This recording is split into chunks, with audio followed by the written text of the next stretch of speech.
Kompas Malam didukung oleh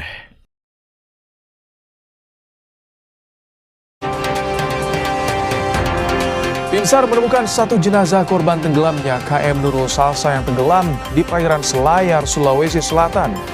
Masih ada 14 orang dinyatakan hilang.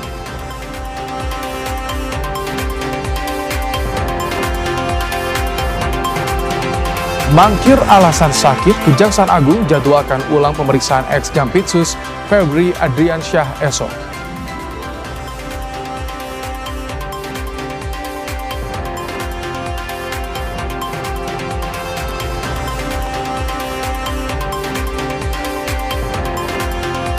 Sambil duduk di atas kursi roda, advokat Hotman Paris mundur sebagai pengacara bekas Jampitsus Febri Adriansyah.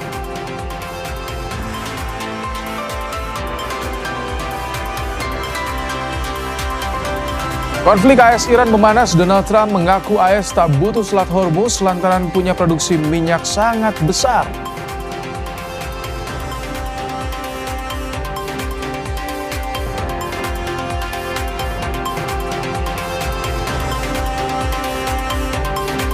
Pelatih timnas Indonesia John Herdman menyiapkan 26 pemain untuk mengarungi Piala AFF 2026. Herdman mengklaim Piala AFF jadi batu loncatan menuju Piala Asia dan Piala Dunia.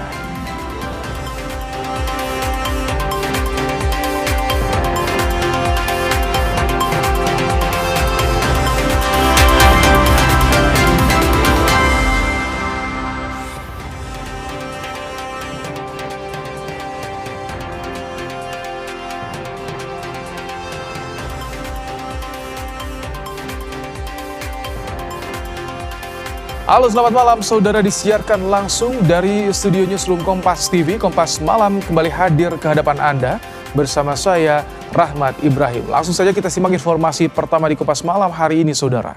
Rudal Amerika Serikat menghantam perbatasan Iran-Irak. 2 orang tewas dan 11 orang terluka. Asyhadu an la ilaha illallah. Asyhadu an la ilaha illallah. Asyhadu anna Aliyan waliyullah. Rudal menghantam area vital dekat terminal penumpang perbatasan Salam Sheikh. Media lokal Irak melaporkan serangan juga menyasar area peristirahatan kepolisian Iran. 11 korban luka akibat hantaman rudal Amerika Serikat telah mendapat penanganan medis. Asyhadu anna Aliyan waliyullah.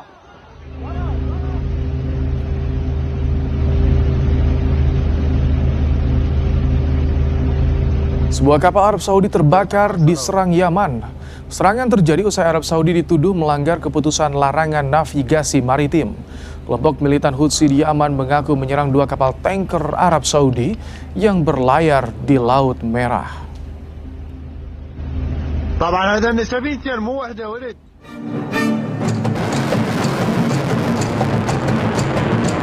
Militer Iran IRGC merilis peluncuran rudal dan drone yang menargetkan pangkalan Raja Abdullah II dan pangkalan Pangeran Hasan milik Amerika di Jordania. Iran menargetkan fasilitas penunjang pesawat F-15. Selain itu, Iran mengklaim drone Amerika MQ-9 juga hancur. Begitu pula helikopter Amerika Serikat yang berada dalam hanggar rusak parah.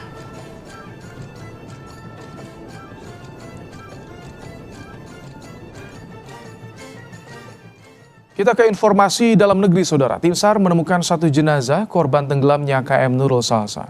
Total 4 orang tewas akibat kecelakaan kapal di Kepulauan Selayar.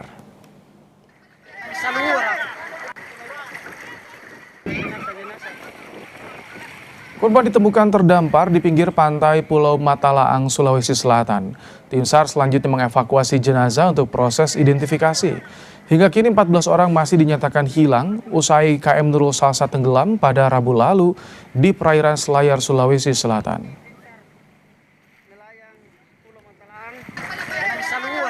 Saat ini satu korban ditemukan dalam kondisi meninggal dunia yang dimana salah satu diduga penumpang dari KM Nurul Salsa ini. Ditemukan di sekitar sebelah timur laut Pulau Matalang sekitar 100 meter dari pinggir pantai dan langsung dievakuasi ke pulau untuk dievakuasi oleh tim SAR gabungan ke pulau. Ya, saudara, 5 penumpang berhasil bertahan hidup 4 hari terombang-ambing di lautan. Korban selamat dari tragedi tenggelamnya KM Nurul Salsa ini terdampar di pulau yang kemudian diselamatkan berbekal bantuan cermin.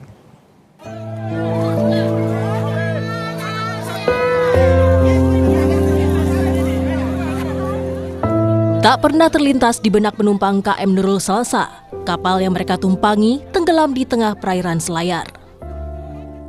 Bertahan hidup adalah satu-satunya yang ada di pikiran para korban. Begitu pula kisah Sri Ardita yang berusia 17 tahun yang hendak kembali ke kota Benteng setelah libur sekolah di kampung halamannya di Pulau Jampea. Ia bersama 4 penumpang lain terombang-ambing 4 hari di lautan lepas hingga terdampar di perairan Pulau Sabalana, Kabupaten Pangkep. Ardita yang merupakan siswi SMK memiliki ide menggunakan cermin di tasnya untuk diarahkan ke matahari hingga memantulkan sinar yang menarik perhatian kapal nelayan Sinar Matoangin yang melintas dekat pulau. Bagaimana cara kamu minta pertolongan ke nelayan? Pakai cermin. Oh, cermin itu kita kasih goyang-goyang Goyang-goyang supaya kalau dapat sebagai penanda ya. Iya. Itu kita bisa berinisiatif berpikiran seperti itu. Bagaimana? Apakah kita yang dari pelajaran dari sekolah atau memang secara alami kita lakukan secara alami? Itu cerminnya dapat dari mana? Tas. 4 korban tragedi kapal motor Nurul Salsa sudah kembali ke kampung halamannya di Pulau Jampea, Kecamatan Pasimasunggu dengan dikawal anggota Polres Kepulauan Selayar dari Pelabuhan Benteng menuju kampung halaman mereka di Pulau Jampea. Salah satunya adalah Diskayanti, berusia 7 tahun yang dihadiahi boneka oleh polisi. Keempatnya diberi santunan dari Polres Kepulauan Selayar dan bantuan sembako.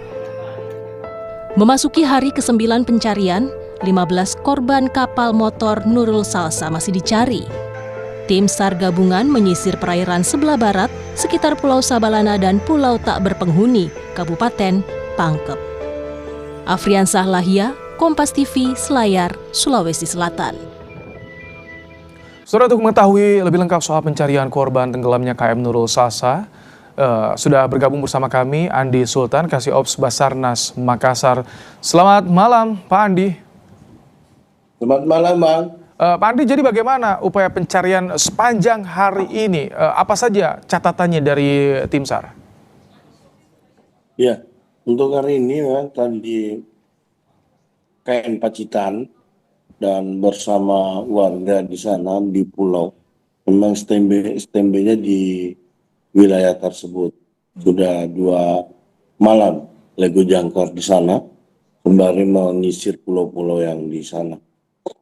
Dan tadi pada pukul 12.00 satu orang diduga penumpang atau yang on board di KN Nurul Salsa berjenis kelamin laki-laki dan saat ini masih proses untuk dibawa ke Makassar dengan menggunakan KM Pacitan. Pak Andi, ini tentu banyak keluarga yang menantikan kabar anggota keluarga mereka yang hilang masih dalam pencarian. Seperti apa skema pencarian yang akan direncanakan esok hari, Pak? Ya, untuk esok hari kami akan berfokus ke Sabalana, terkhusus di Mata Alam, yang dimana memang besok juga kami akan dibantu juga sama masyarakat setempat yang dimana di sana juga kita akan melakukan penyisiran terfokus untuk pulau-pulau yang kosong seperti itu. Kami ingin konfirmasi, jadi hingga saat ini di Kamis malam ini 14 orang masih dicari, Pak Andi? Ya, 14 orang yang dalam pencarian. Pak Andi, bisa diceritakan sepanjang pencarian dari mulai Rabu kemarin, bagaimana? Apa yang menjadi kendala tim SAR? Ya, kendala saat ini memang masalah cuaca yang memang cukup ekstrim, apalagi mulai dari hari pertama itu tenggelamnya, dan sampai kemarin itu kita kecepatan angin sampai 20 sampai 25 knot. Begitu juga dengan ketinggian gelombang dan cukup kurang bersahabat seperti itu. Pak Andi, besok pencarian hari ke-10, hari terakhir ya Pak. Apakah ada potensi diperpanjang atau bagaimana Pak? Ya, untuk sampai saat ini, kemarin memang secara SOP itu pencarian itu 7 hari. Namun melihat dari kondisi kami dari pimpinan dari Basarnas melakukan bersama pemerintah setempat melakukan penambahan pencarian 3 hari sampai 10 hari. Untuk perpanjangannya untuk sampai saat ini kami belum menerima, namun yang kami harus ketahui besok itu perencanaan untuk penutupan. Nanti untuk kita lihat dulu kondisi besok seperti apa, dan kami pasti akan melaporkan ke pimpinan seperti itu. Baik, terima kasih Pak Andi Sultan, Kasih-Ops Basarnas Makassar. Semoga esok ada kabar baik tentunya dari upaya pencarian 14 yang masih hilang. Terima kasih Pak Andi untuk informasinya di program Kompas Malam hari ini. Siap, terima kasih Bang. Informasi lain, Saudara, masa Aliansi Madura Indonesia mendatangi kantor Kejaksaan Tinggi Jawa Timur mendesak penangkapan dan penahanan ex-Jampitsus yang terjerat 3 kasus korupsi besar.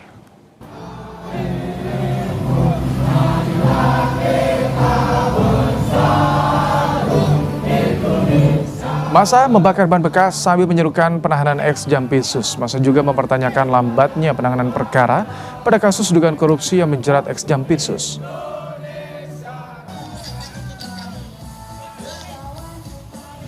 Tangkap dan tahan Saudara Febri, itu tuntutan kami. Terus ini tadi ada aksi lempar telur, itu sebagai simbol apa ini Mas? Sebagai bentuk kekecewaan kami terhadap Kejaksaan Agung Republik Indonesia, terutama kepada Saudara Febri, yang dimana menurut kami Saudara Febri sudah mendapatkan jabatan yang sangat ideal untuk melakukan pemberantasan tindak pidana korupsi di negara yang kita cintai ini, tapi oknum tersebut diduga mengkhianati sumpah jabatannya. Mahasiswa yang tergabung dalam aliansi BEM Kristiani seluruh Indonesia berunjuk rasa mendesak Kejagung menangkap ex-Jampitsus.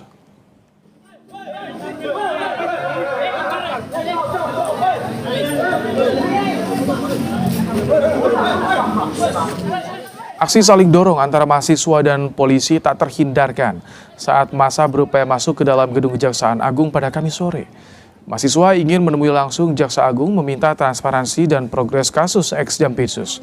Aksi berlangsung hingga Kamis malam.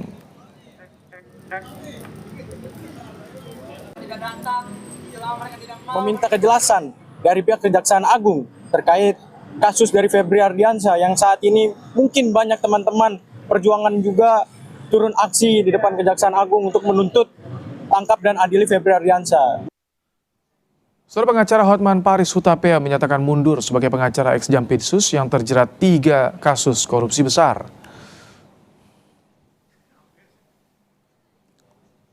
Menggunakan kursi roda, pengacara Hotman Paris Hutapea menjalani pemeriksaan medis di Rumah Sakit Medistra Jakarta Selatan. Hotman bilang telah mengajukan pengunduran diri sejak 2 hari lalu karena alasan kesehatan.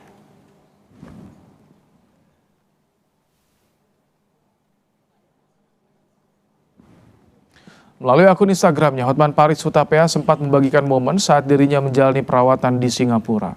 Hotman bilang pengajuan pengunduran diri sebagai kuasa hukum telah disampaikan ke ex-Jampitsus yang sebelumnya merupakan kliennya.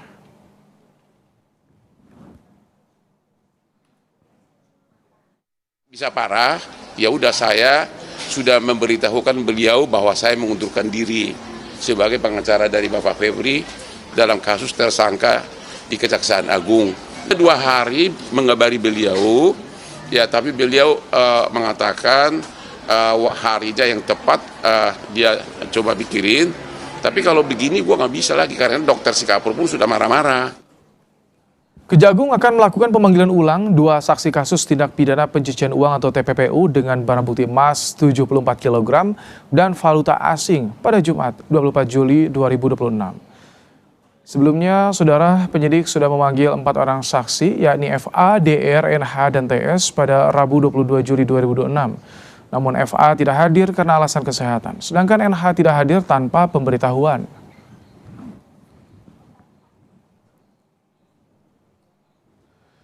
Melalui keterangan tertulis dari Kapus Penkum Kejagung, Anang Supriyatna menyebut berdasarkan surat penyidikan yang baru, khusus TPPU, tim 9 telah memanggil 4 orang saksi, yakni FA, DR, NH, dan TS, serta seorang ahli TPPU, untuk dimintai keterangannya pada hari Rabu 22 Juli 2026. Namun dari 4 orang saksi tersebut, 2 orang tidak memenuhi panggilan, yakni FA dengan alasan kesehatan dan NH tidak hadir tanpa pemberitahuan. Oleh karena itu, tim penyidik akan melakukan pemanggilan ulang pada Jumat 24 Juli 2026.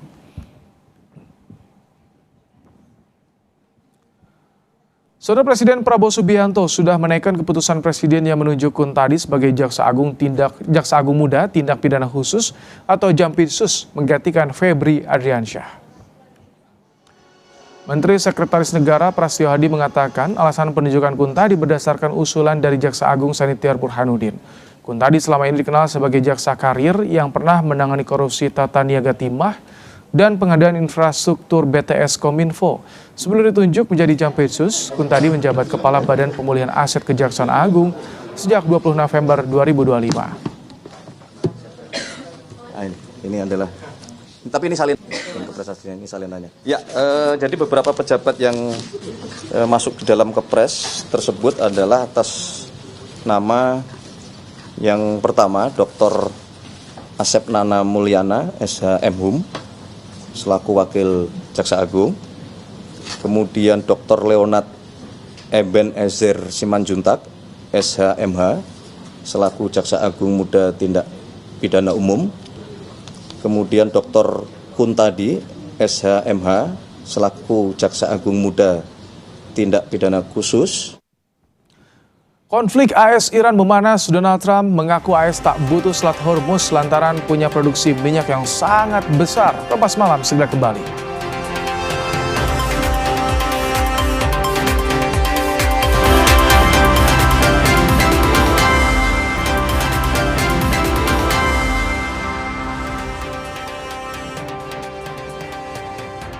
Ketegangan Amerika Serikat dan Iran terus meningkat. Amerika Serikat tegaskan negaranya tidak bergantung pada Selat Hormuz karena bisa jaga ketahanan energinya sendiri. Sementara sebelumnya Ketua Parlemen Iran menyatakan negaranya tidak akan tinggal diam bila terus mendapat ancaman.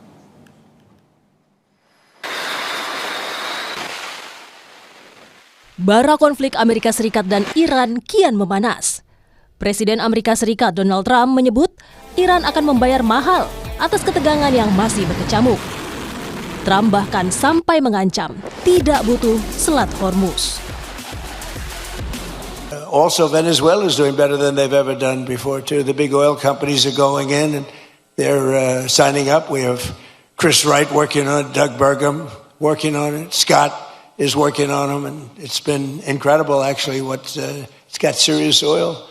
In fact, if you combine us and Venezuela, we have about 62% of the world's oil market. So we don't need straits, we don't need anything. We don't need the Hormuz Strait, but we do it because we have to do it, because we cannot let Iran have a nuclear weapon. It's very... Pakistan menawarkan kembali jadi mediator damai Amerika Serikat Iran. Perdana Menteri Pakistan Shehbaz Sharif bertemu dengan Menteri Dalam Negeri Iran Eskandar Momeni pada Selasa 21 Juli menegaskan komitmen itu. Di tengah saling serang dengan Amerika Serikat, Iran mengklaim telah menerima sejumlah usulan dari mediator. پیشنهادهای مطرح شده از طرف میانجی‌ها به ما اعلام شده، ما این رو دریافت کردیم، اما الان در مورد جزئیاتش من اجازه بدید که دیگه ورود نکنم، ولی اصل موضوع که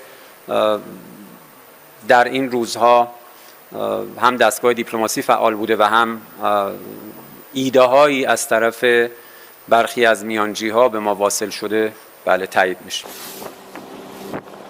Panas dingin hubungan Amerika Serikat-Iran tak lepas dari saling adu kendali di Selat Hormuz, salah satu jalur pelayaran paling strategis bagi distribusi minyak global. Kesepakatan Amerika Serikat-Iran termasuk di Selat Hormuz sangat mempengaruhi kondisi ekonomi, termasuk berpotensi mendorong dunia mencari jalur energi alternatif.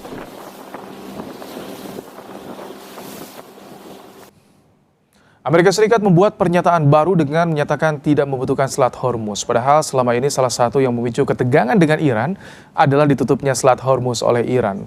Sudah bersama kami peneliti Asia Middle East Center Pizarro Ghazali. Selamat malam Mas Pizarro. Selamat malam Mas Ibrahim. Ini bicara soal konflik di Timur Tengah AS Iran semakin memanas. Tapi untuk kondisi saat ini, arahnya kemana menurut Anda? Ya, dengan kematian yang terbaru ya, ada 4 tentara Amerika yang tewas. Perlu diingat Mas Ibrahim, kematian tentara bagi pemerintahan Amerika Serikat itu red line biasanya.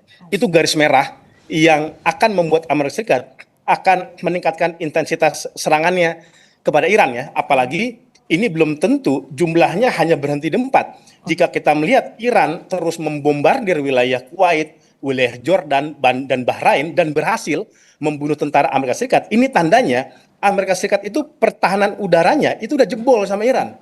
Kok bisa sampai tentara Amerika Serikat yang itu ada di beberapa negara Teluk itu berhasil diendus oleh Iran dan berhasil membunuh mereka gitu. Artinya ini yang markas CIA itu ya, Mas Pizarro? Iya, markas CIA, kemudian pangkalan-pangkalan militer Amerika Serikat dan lain sebagainya. Artinya Iran tuh kayaknya udah bisa, dia sekarang polanya udah bisa mengidentifikasi di mana saja titik-titik tentara-tentara Amerika Serikat gitu. Karena kalau sampai tentaranya tewas, ini berarti udah serius serangan dari Iran. Dan memang kita ketahui Iran tampaknya udah mulai melakukan serangan cyber gitu untuk mengidentifikasi lokasi, tempat, hotel, penginapan di mana pasukan Amerika Serikat berada. Jadi Mas Ibrahim, saya bisa mengatakan pertahanan Amerika Serikat sekarang sudah jebol, berhasil ditembus oleh Iran. Dan ini tampaknya yang membuat Donald Trump naik pitam dan dia berencana untuk melakukan tindakan yang lebih keras lagi kepada Iran. Arahnya kemana? Tampaknya terjebak dalam labirin setan Mas Ibrahim. Balas serang, terus sampai seperti itu. Sampai kemudian kalau kita lihat ada titik temu di antara mereka. Tapi sayangnya sampai sekarang kedua negara mengambil sikap untuk terus meningkatkan serangan. Tapi kalau Anda baca dari pernyataan Trump soal tadi dibilang tak butuh Selat Hormuz karena ia membanggakan apa yang sudah diperbuat di Venezuela. Apakah itu juga ada indikasi seperti tadi? Ada menurut apa? saya iya, Mas Ibrahim, itu nonsen menurut saya. Tidak mungkin. Itu hanya cara dia untuk meredam kepanikan masyarakat Amerika Serikat. Untuk kemudian dia terlihat strong, kuat di hadapan para pendukungnya jelang pemilu, tetapi menurut saya nonsen. Bagaimanapun Amerika Serikat kenapa melakukan terus bombardir pada Iran, dia ingin mengambil alih Selat Hormuz. Karena dia mengetahui sekarang Iran dalam posisi, Iran sudah mengatakan kalau saya tidak bisa menjual minyak karena serangan dari Amerika Serikat, negara lain pun tidak bisa menjual minyak. Artinya apa? Iran akan menutup Selat Hormuz, akan melakukan tekanan yang sangat kuat kepada Selat Hormuz, dan terbukti dalam beberapa hari terakhir, kapal-kapal dari negara manapun, Mas Ibrahim, kalau kita lihat, bahkan Thailand, itu ditembak oleh Iran gitu. Ini yang membuat Trump itu panik, karena jangan lupa Mas Ibrahim, di internal Amerika Serikat, harga solar itu udah naik. Gitu loh. Ini bukan harga bensin, harga solar yang untuk truk, untuk logistik, untuk pengiriman barang, itu sudah naik, yang artinya membuat makanan, kemudian harga pangan di Amerika Serikat juga ikut naik gitu loh. Ini yang menurut saya kemudian akhirnya membuat Donald Trump bukan tidak mungkin akan melakukan intensitas serangan, bahwa dia mengatakan tidak perlu Selat Hormuz. Sekarang alternatif Selat Hormuz ada di mana, Mas Ibrahim? Akan meningkatkan intensitas serangan, tapi bagaimana dengan kondisi di dalam negerinya? Parlemen sendiri masih membatasi soal proposal tambahan dana perang nih. Sekuat apa Amerika Serikat ke depannya?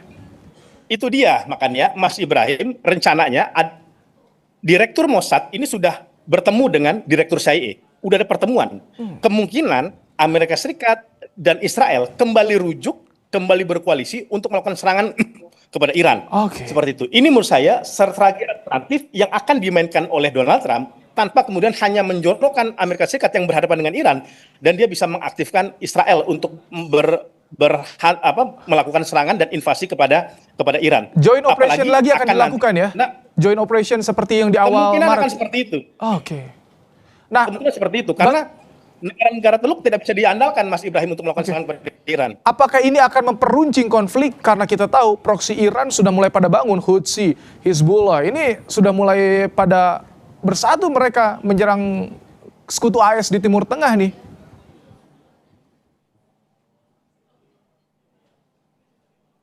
Halo Mas Bizarro.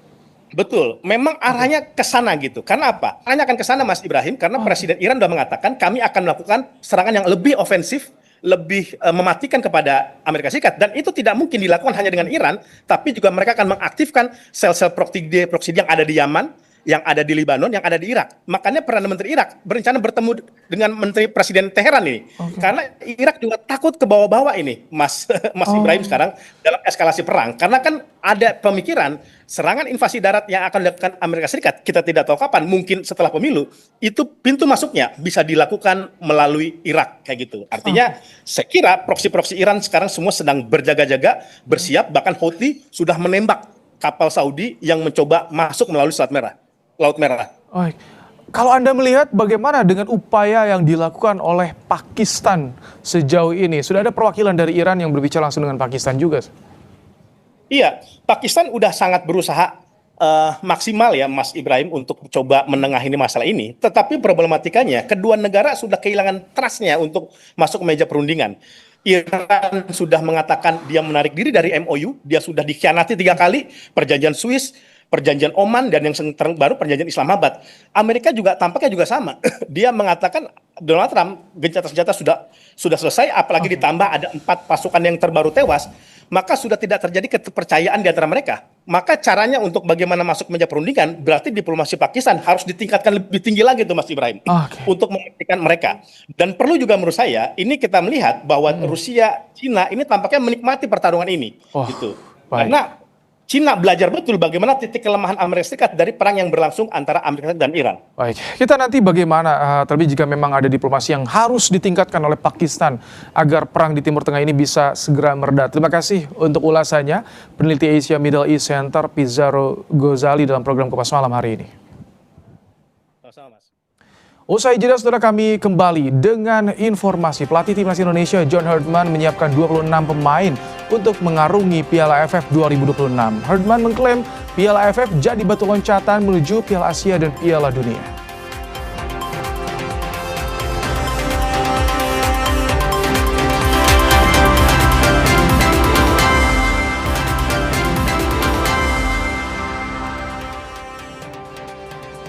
Pelatih Timnas Indonesia John Herdman menyiapkan 26 pemain untuk mengarungi Piala AFF 2026. Herdman bilang, Piala AFF jadi batu loncatan menuju Piala Asia dan Piala Dunia. Ditemui usai pemusatan latihan di Bali, pelatih Timnas John Herdman memuji kemajuan anak asuhnya, termasuk performa pemain lokal yang dipanggil. Mereka sudah berlatih keras agar selalu siap di pertandingan. Herdman bilang, tujuan mereka bukan AFF melainkan Piala Asia dan lolos Piala Dunia.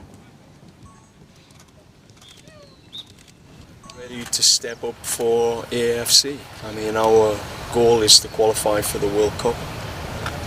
Our next goal is to really compete at AFC. So AFF provides us with the opportunity to grow together, but more importantly for this group of men to say I'm ready. As I said to the players today, they're growing, they're just getting better. I'm seeing different things from different players. They're more clear, and I'm excited to see what some of these players I didn't know much about are going to show in another 5 days. So I'll keep all the boys. Salah satu sosok yang mencuri perhatian pada skuad timnas yang mengikuti TC di Bali adalah Mitchell Baker. Baker yang baru dinaturalisasi pada 13 Juli 2026 menjadi tumpuan timnas Indonesia di lini depan menambal oleh Romani yang tak ikut Piala AFF. Saat uji coba lawan Bali United, Mitchell Baker mencetak 1 gol.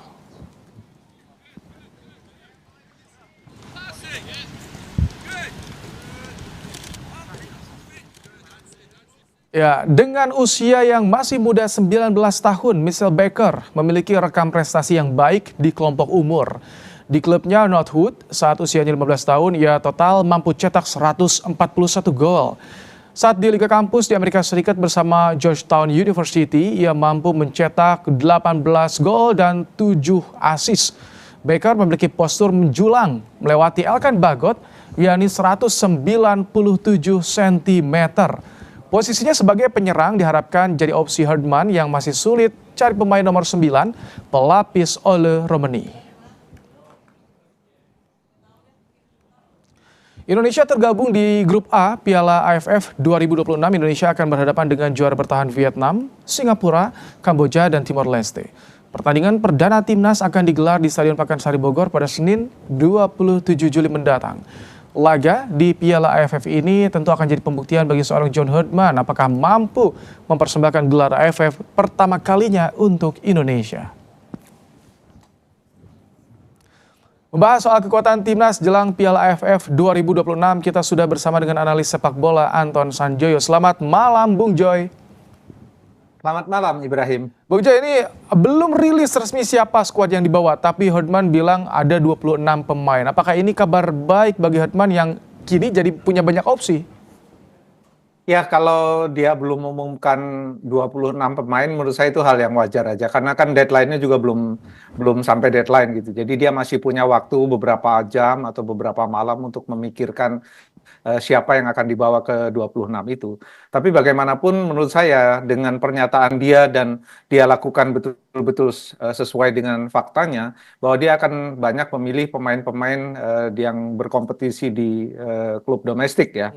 Dan menurut saya itu bagus-bagus aja, karena kan sebetulnya kalau kita bicara timnas senior, kan ini adalah kumpulan pemain yang mungkin sudah 2 tahun bermain bersama ya. Dan AFF ini kan kesempatan bagi pemain-pemain yang belum bergabung dengan timnas atau pernah bergabung lalu kemudian dia keluar dari timnas masuk lagi. Ini untuk membuktikan bahwa mereka masih layak berada di timnas. Dan AFF ini kan bare minimum lah. Karena kan Indonesia belum pernah juara nih di AFF senior. Jadi kalau misalnya ini targetnya juara menurut saya masuk akal. Tapi bukan berarti kalau tidak juara Herdman harus dipecat misalnya. Enggak lah. Karena target sesungguhnya kan sebetulnya adalah Piala Asia 2027 yang kalau saya target misalnya untuk John Herdman ini paling tidak harus masuk 8 besar lah. Dan bisa masuk ke Piala Dunia. Karena Piala Dunia kan kemungkinan besar akan menjadi 64 tim. Kesempatan lah ya. Ya, kesempatan besar bagi Indonesia untuk tampil di Piala Dunia. Oke, bicara soal jika nama baru yang dipanggil, salah satu nama yang disorot adalah Mitchell Baker. Bagaimana Anda melihat potensi pemain yang satu ini 19 tahun sama dengan usianya Lamine Yamal? Ya, 19 tahun dengan postur yang tinggi menjulang. Menurut saya physical presence-nya itu cukup lah ya untuk bikin keder, untuk bikin takut back-back lawan gitu. Karena kalau kita ingat Erling Haaland juga kan tingginya mungkin hampir sama ya dengan Baker. Tapi kalau menurut saya dia belum main di profesional oke saja. Karena kalau kita ingat pemain-pemain tim nasional Amerika Serikat juga kan banyak pemain dari universitas. Jadi nggak masalah juga karena kelas universitas di Amerika Serikat menurut saya ya lebih bagus lah daripada kelas ASEAN gitu. Jadi kalau dia bisa diandalkan untuk menggantikan atau bisa melapis Ole Romeni, menurut saya kan opsi dari John Herdman ini makin banyak ya, selain juga beberapa pemain yang dari liga domestik. Menurut saya memang harus ada opsi lain, terutama dari striker ya, posisi nomor 9 yang Anda sebut tadi. Indonesia kan cuma punya satu. Ole Romeni pun menurut saya belum murni posisi nomor 9. Jadi kita harus lihatlah perkembangan dari Baker ini. Ini dia, kami tampilkan secara statistik, memang belum masuk untuk liga profesional, tapi untuk sekelas kelompok umur dan juga liga kampus di Amerika Serikat cukup mentereng ya, 18 gol untuk tingkat kampus. Di kelompok umur ketika 15 tahun sudah cetak 141 gol, 36 assist, ini hanya 2 musim, Bung Joy. Ya, kalau di kelompok umur 100 gol lebih menurut saya sudah sangat oke ya. Karena saya kan juga saya berkecimpung di kelompok umur di perempuan dan di kelompok laki-laki. Itu nggak ada yang sejago apapun bisa sampai timnas itu paling golnya 40 gitu ya satu musim. Jadi kalau misalnya kalau dia 2 musim 80, dia bisa 141 berarti kan lebih dari 70 gol satu musim. Menurut saya istimewa lah. Dan dia belum dapat kesempatan aja mungkin ya, karena mungkin dia pilihannya kan atau masih di universitas atau ke pro kan. Kalau di Amerika Serikat kan pilihan itu sangat bebas. Mirip seperti di Jepang. Jadi kalau dia dicoba di pro dan dia timnya bagus, menurut saya dia akan jadi top scorer juga, nggak ada masalah. Golnya banyak sekali untuk ukuran junior. Oke, dengan adanya nama Michel Becker ini tentu ada banyak harapan bisa berbuat banyak di Piala AFF. Bagaimana Anda melihat peluangnya juara grup misalkan, karena lawan kita Vietnam nih, sang juara bertahan. Saya rasa dengan status Indonesia sekarang, dengan kepercayaan diri ya, meskipun tidak ada Jai Isdes, Kevin Perdong, Emil Odero, dan beberapa pemain senior lain. Tapi kan masih ada pemain-pemain, ada Shane Patiyama, ada banyak sekali pemain yang sudah tampil bersama Jai Isdes juga di Piala Dunia. Jadi menurut saya status Indonesia sekarang memang sangat layak untuk diunggulkan. Dan kalau buat saya ini harus bisa jadi juara lah, meskipun kalau tidak juara juga nggak apa-apa. Tapi paling tidak masuk final. Karena itu bare minimum buat saya. John Hartman harus bisa masuk final di Piala AFF. Kalau nggak juara pun kan sebetulnya tolok ukur dari John Hartman ini nanti di Piala Asia dan bisa tembus ke Piala Dunia. Tidak akan jadi beban, Bung Joy, bagi seorang Hartman kalau misalkan tadi sampai ini kan nama juara AFF ini yang dinantikan. Kita belum pernah loh, Bung Joy. Apakah ini akan jadi beban tersendiri bagi seorang Hartman? Ya, dia sudah biasa dengan target dan rasanya sih kalau ketika dia pegang Kanada bisa membuat tim perempuan Kanada dan bisa masuk ke Olimpiade, bisa masuk ke Piala Dunia. Rasanya sih dia udah sangat teruji ya. Dan dia pelatih yang sangat matang, pendekatannya pun agak berbeda dengan pelatih-pelatih sebelumnya. Jadi rasanya dia sanggup lah. Kalau juara aja menurut saya kansnya cukup besar ya. Tapi yang ingin saya katakan adalah juara AFF bukan patokan. Jadi kalau dia nggak juara pun masuk final, saya rasa dia tetap harus dipertahankan sepanjang dia bisa membuat tim ini lebih kuat nanti di Piala Asia. Jadi tolok ukurnya adalah Piala Asia. Kalau Piala Asia gagal di grup misalnya, nah baru itu kita boleh evaluasi lah. Tapi kalau dia masuk ke 16 besar atau 8 besar, rasanya sih dia layak diteruskan sampai ke Piala Dunia 2030. Oke, baik. Terima kasih untuk ulasannya di program Kompas Malam, analis sepak bola Anton Sanjoyo. Terima kasih, Bung Joy. Sama-sama, terima kasih. Baik. Usai jeda, saudara, FIFA dilaporkan akan menginvestigasi kericuhan di lapangan usai final Piala Dunia 2026 berakhir antara Argentina kontra Spanyol.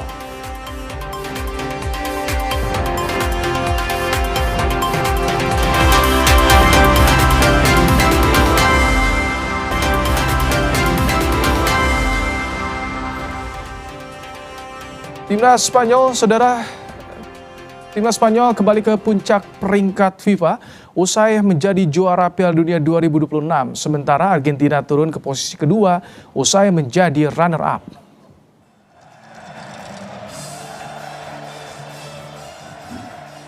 Spanyol sempat digusur Argentina dari posisi pertama peringkat FIFA pada April lalu. Tetapi kini La Roja kembali rebut posisi puncak usai menjadi juara Piala Dunia 2026. Albi Celeste turun ke peringkat 2 usai gagal mempertahankan juara dunia.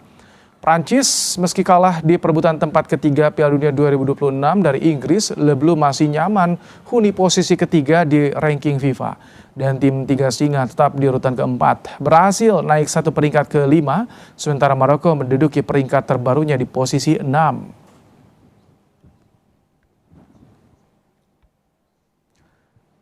Final Piala Dunia 2026 mencatat sejarah baru di Amerika Serikat dengan jumlah penonton terbanyak. Total gabungan lebih dari 60 juta penonton di berbagai platform penyiaran.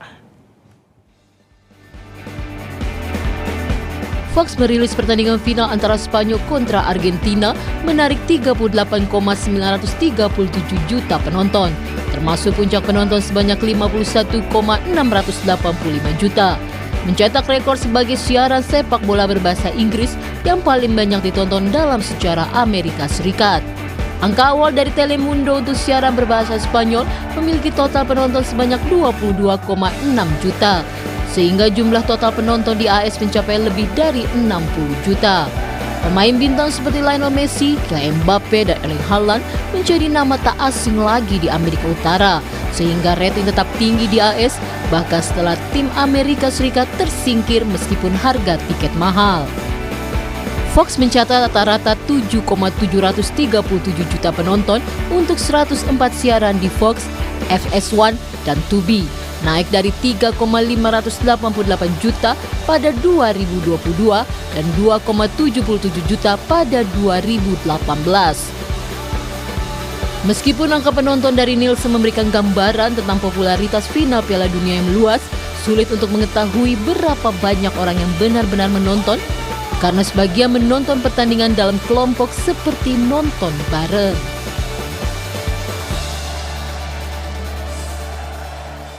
Sementara itu, Saudara, FIFA dilaporkan akan menginvestigasi kericuhan di lapangan usai final Piala Dunia 2026 berakhir antara Argentina kontra Spanyol.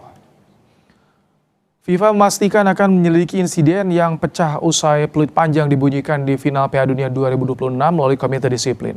Sejumlah pemain Argentina diduga terlibat dalam bentrokan di atas lapangan. La Albi Celeste berpotensi menghadapi proses disiplin dari FIFA. Komite disiplin FIFA menunjuk jaksa disiplin dan etik untuk memeriksa dugaan pelanggaran kode disiplin FIFA. Langkah diambil setelah mempelajari laporan resmi pertandingan. Seluruh pihak yang terlibat akan jadi bagian dari proses pemeriksaan.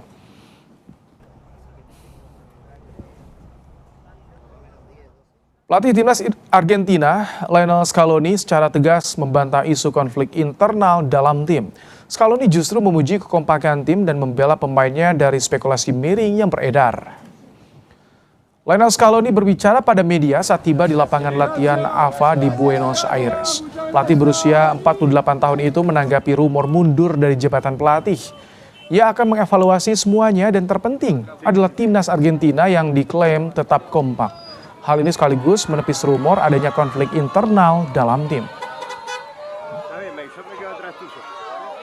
De verdad que creo que lo más importante de todo esto es cómo se ven las cosas, cómo la gente supo entender que el equipo dio todo y después lo que pase más adelante, lo más importante siempre es la Argentina, la selección y quien esté al cargo. Lo más importante de verdad es esta unión, esta conexión. Bueno, si no decís nada, te volvemos a hacer la misma pregunta. Podemos decir que la escaloneta está unida, no hay conflictos internos, de ningún tipo.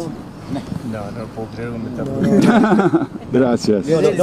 Militer Iran, IRGC, merilis peluncuran rudal dan drone yang menargetkan pangkalan Raja Abdullah II dan pangkalan Pangeran Hasan milik Amerika di Jordania.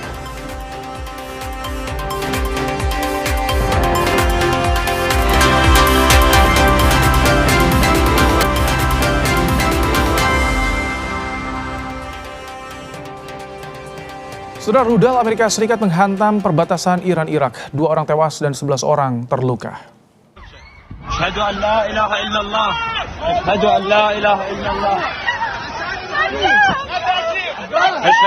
Rudal menghantam area vital dekat terminal penumpang perbatasan Shalom Sheikh. Media lokal Irak melaporkan serangan juga menyasar area peristirahatan kepolisian Iran.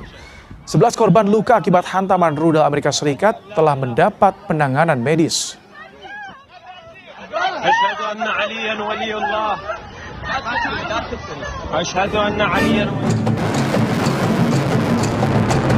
Militer Iran IRGC merilis peluncuran rudal dan drone yang menargetkan pangkalan Raja Abdullah II dan pangkalan Pangeran Hasan milik Amerika di Jordania. Iran menargetkan fasilitas penunjang pesawat F-15. Selain itu, Iran mengklaim drone Amerika MQ-9 juga hancur. Begitu pula helikopter Amerika yang berada di dalam hanggar rusak parah.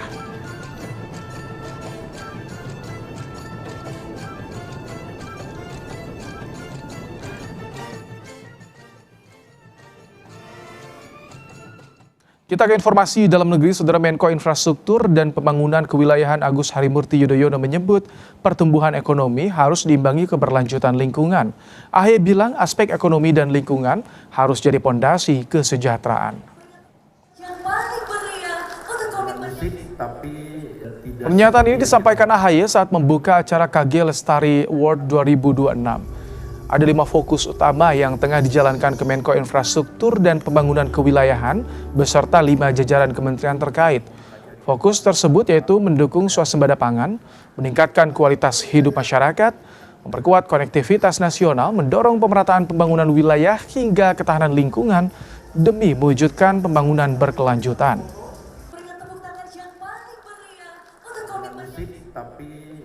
Ada 5 hal paling tidak yang sedang kami kawal. Bagaimana infrastruktur bisa membantu terciptanya swasembada, baik pangan, energi, dan air bersih.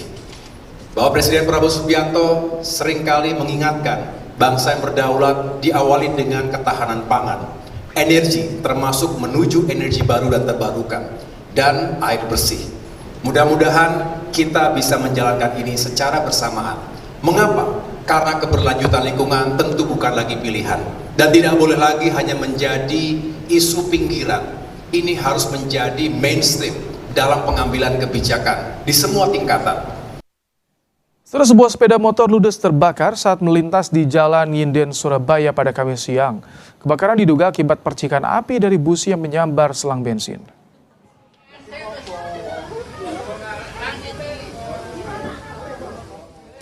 Sepeda motor yang hendak digunakan pemiliknya untuk membeli sembako ini tiba-tiba terbakar. Api cepat membesar dan menjalar ke instalasi kabel internet yang melintang di atas jalan. Petugas damkar Sukolilo yang datang ke lokasi langsung padamkan api. Tidak ada korban jiwa dalam kejadian ini. Untuk kronologinya, ini pemilik motor lagi belanja kebutuhan sepatu dan tiba-tiba di bawah motor di busi mengeluarkan api, mungkin konslet dari busi mungkin. Terima kasih Anda telah menyaksikan program Kompas Malam hari ini, Saudara. Perbaharui terus informasi Anda di Kompas TV dengan 3 botol air mineral 700 ml yang setara 2 liter air untuk 1 hari penuh kesejukan. Saya Rahmat Ibrahim, sampai jumpa.